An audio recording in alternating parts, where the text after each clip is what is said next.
Setelah melalui rapat pimpinan, kini hak interpelasi DPRD Kabupaten Muratara yang diajukan oleh 11 anggota DPRD terhadap Bupati Muratara yang dinilai kebijakannya diduga menyalahi aturan, kini berlanjut ke tingkat paripurna.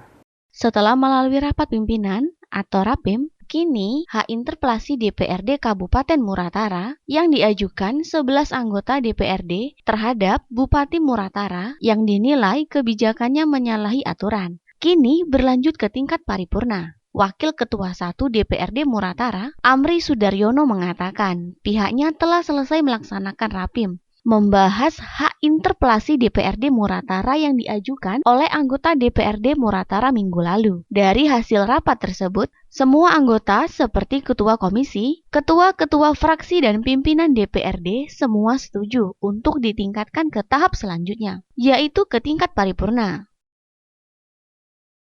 Diperluas itu, ya artinya kami pimpinan mengundang seluruh ketua-ketua fraksi, ketua-ketua komisi dan ketua AKD lah seluruhnya, sehingga keputusan tanpa voting setuju untuk dilanjutkan.